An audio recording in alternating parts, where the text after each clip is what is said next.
O patrimônio cultural em pauta na rádio da Universidade. Momento do Patrimônio. Produção e apresentação, Guta Teixeira e Diego De Vincenzi. Boa noite, ouvintes. A convidada do programa de hoje é a socióloga Sônia Piccinini. Tendo ingressado na URGS em 1977, Sônia trabalhou na Faculdade de Arquitetura, no antigo Núcleo de Documentação e Memória Social e no Museu da URGS. Atualmente exerce suas atividades no setor de patrimônio histórico. Graduada em Ciências Sociais pela URGS, mestre em Memória Social e Bens Culturais pelo UniLaSalle.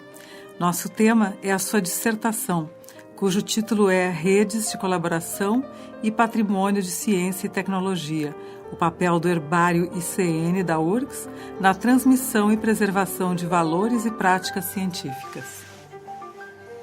Boa noite, Sônia. É um prazer te receber aqui no Momento do Patrimônio. Boa noite, Guta. Boa noite, Diego. Boa noite, Sônia.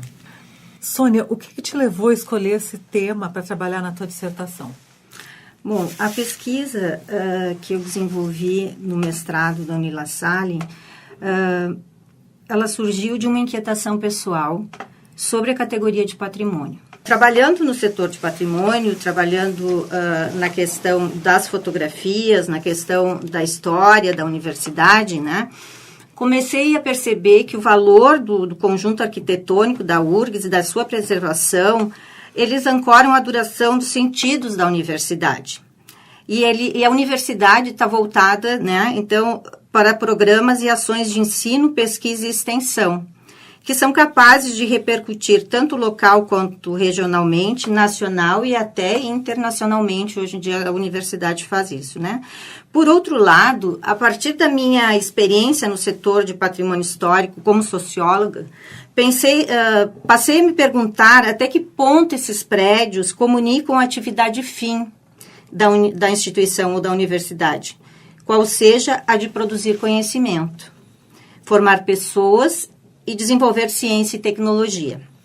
Com o intuito de responder a essas questões, debrucei-me sobre a bibliografia, então, de ciência, tecnologia e do patrimônio científico, que é, na verdade, o assunto da minha tese. Então, após a leitura inicial, percebi que a função fundamental das universidades, e em geral a da URGS, ou particularmente a da URGS, é a prática científica e tecnológica. É ela que é apresentada, é ela que é trabalhada, é ela que é comunicada e aprimorada a cada geração de estudantes, professores e servidores. Então, os programas de ação e de ensino, de extensão que a universidade tem, no meu entendimento, gravitam em torno desses princípios, né? E no final das contas, em torno desta função social maior, a qual contribui, então, decididamente para o desenvolvimento local, regional e nacional. E, por consequência, então, na medida que ele gravita em torno dessas funções, inscreve a universidade em seu contexto socioeconômico e cultural. Mas, na verdade, eu também gostaria de dizer que a URGS é uma instituição pública de ensino superior, cuja produção e reprodução de saberes e de conhecimentos científicos é a razão de ser dos programas e ações de ensino, pesquisa e extensão. Por que eu vou dizer isso? Porque a atividade fim da universidade não se traduz nesses programas e ação, simplesmente, mas a comunicação desses valores científicos. Sônia, qual é a definição de patrimônio científico? Bom, no trabalho que eu desenvolvi, uma das questões bem importantes assim que apareceu é que a palavra patrimônio é bastante usada no nosso cotidiano, tá? Mas também é de difícil conceituação, porque ao longo do tempo ele vai se ampliando, né? Não vou fazer aqui todo um arrazoado do que é patrimônio edificado, patrimônio, né? Mas vou tentar dizer que, vou fazer um recorte, então, para que fique claro aqui, o recorte temporal que eu utilizei para o trabalho que eu desenvolvi fala sobre patrimônio científico, eu utilizo o ano de 1947 como a criação da Unesco. Porque a partir da criação desse novo órgão, surgem as comissões nacionais, que dão um impulso significativo na composição, na discussão e implementação de políticas de patrimonialização e preservação. Né? Porque o patrimônio nada mais é do que uma questão também de resguardo, né? de preservação. E muito tardiamente, lá na década de 70 só, a noção de patrimônio de ciência e tecnologia começou a se impor no cenário nacional. Então, assim como o patrimônio como um todo, né, como uma categoria, ele foi se modificando ao longo do tempo e custou para ser institucionalizado, o patrimônio científico também é um problema. Né, porque ele ainda, o ponto de partida dele foi a Convenção sobre a Proteção do Patrimônio Mundial, Cultural e Natural, que foi aprovado pela Unesco e que previa a proteção de monumentos, obras, estruturas e elementos com valor universal do ponto de vista científico. Em outras palavras, essa convenção favoreceu a proteção e a promoção de manifestações populares, que também reforçou os dos bens culturais de caráter científico. Né? Eu uso a categoria de patrimônio considerando o propósito de articular e expressar a identidade e a memória de grupos, da sociedade ou da nação. Ele inclui o conhecimento científico e tecnológico produzido pelo homem, além de todos aqueles objetos, inclusive os documentos de suporte de papel, utilizados em laboratórios, as coleções arqueológicas, as etnográficas, espécimes das coleções biológicas e da terra, que são testemunho dos processos científicos e do desenvolvimento tecnológico. Também se inclui nesse grande conjunto as construções arquitetônicas, né, produzidas com a funcionalidade de atender às necessidades desses processos em desenvolvimento. Nesse caso, também, dos laboratórios e dos grandes equipamentos e observatórios também está dentro dessa mesma categoria. A gente poderia citar o Observatório Astronômico? Sim. Um exemplo de manifestação do patrimônio científico. Então, o conceito de patrimônio de ciência e tecnologia, então, passou ao longo do século XX pelo mesmo processo de reconstrução conceitual que o patrimônio cultural experimentou. Uhum. Os seus sentidos dependem dos usos da linguagem científica, das relações entre pares e do conhecimento técnico e tecnológico, demonstrando quanto esse conceito foi abrangido para além da antiga noção de instrumentos científicos. Aqui eu gostaria de dizer uma outra coisa que foi fundamental também, que teve uma mudança no conceito, porque ele se relaciona, então, com a questão do social, né? Em vista de uma memória, de uma história de grupos e das sociedades científicas, elas criam laços de pertencimento e de distinção, pois tomam valores do passado e, ao mesmo tempo, focam-se no presente atravessado pela modernidade, pela globalização e pela aceleração das inovações tecnológicas. Uma coisa que eu quero deixar aqui, que é a dificuldade que eu tive de fazer esse trabalho, é que o patrimônio científico, como ele surgiu muito com a questão dos museus, é bastante difícil ainda a gente trabalhar com a questão do patrimônio científico como forma do fazer, né, do processo. Se tem muito a preocupação ainda da valorização dos seus objetos, que isso é acho que para mim foi a maior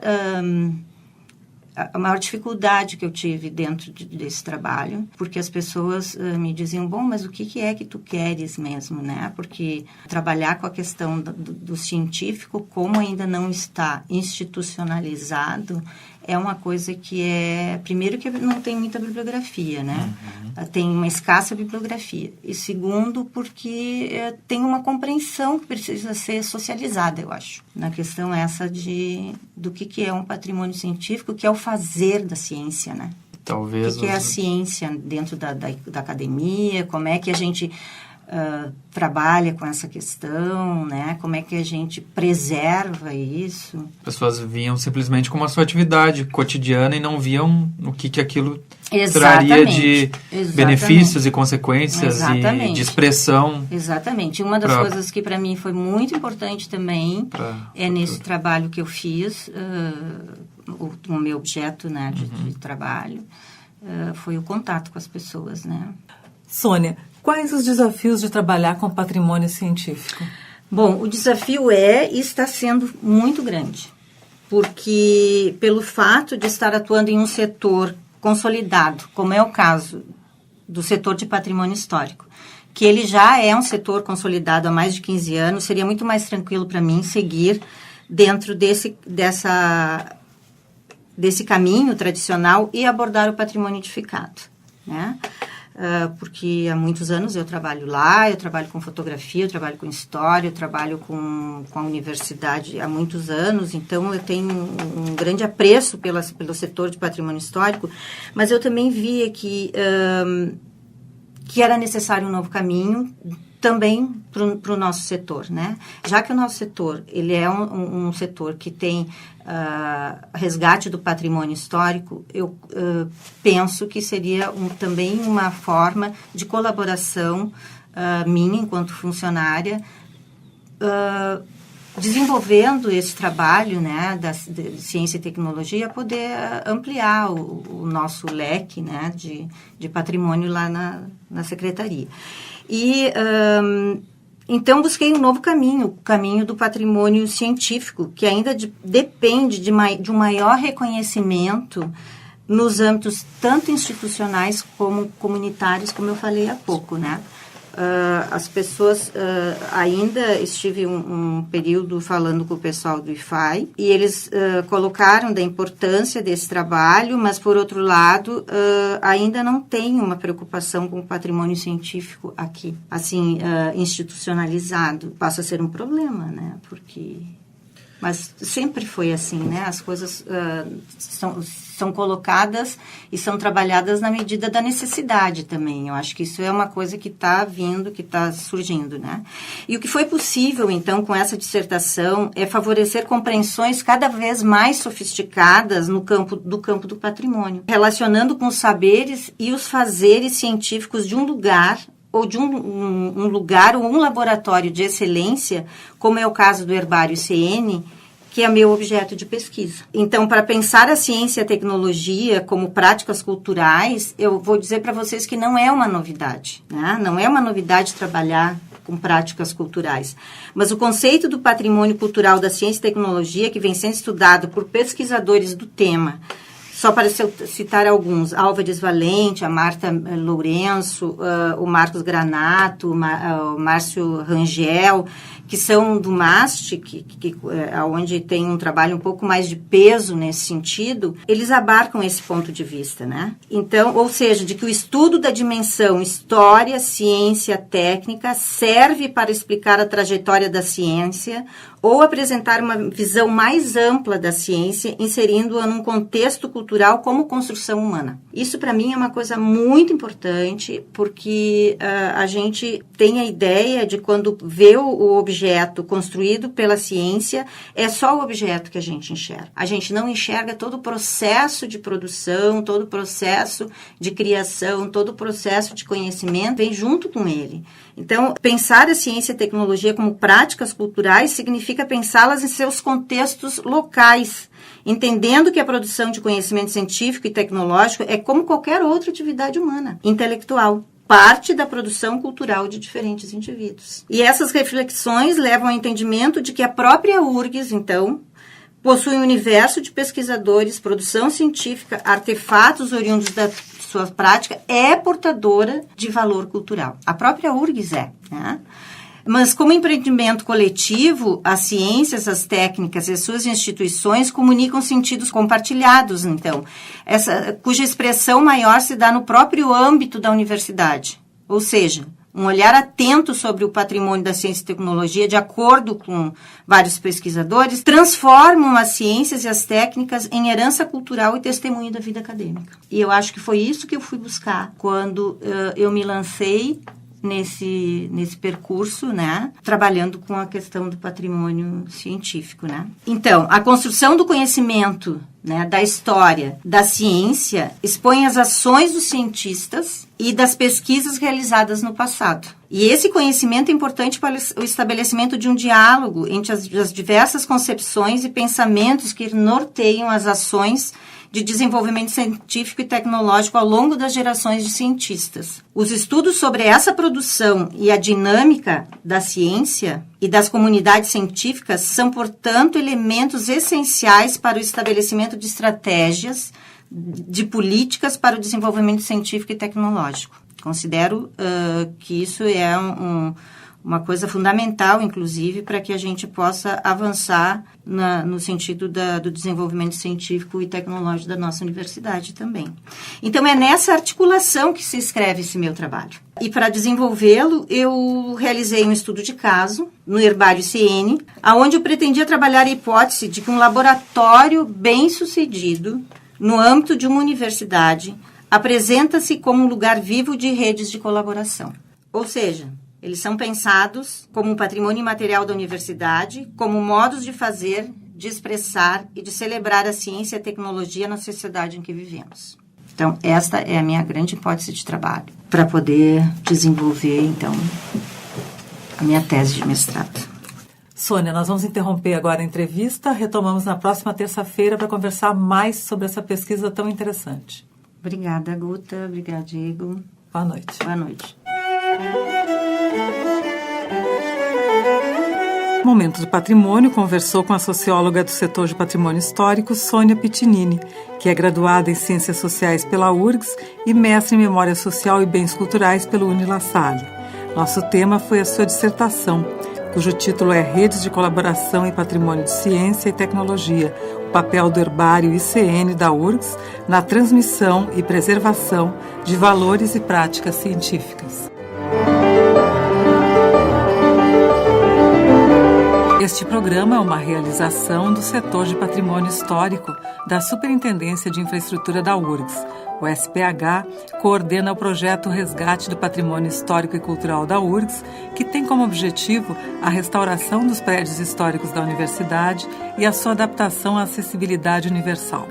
Para mais informações, acesse nossa página www.predioshistoricos.urgs.br ou entre em contato conosco pelo e-mail predios.históricos@urgs.br. Momento do Patrimônio tem produção e apresentação de Guta Teixeira e Diego De Vincenzi. Gravações, edição e mesa de áudio de Jefferson Gomes. Voltamos na próxima terça-feira às 20h30. Boa noite a todos e até lá.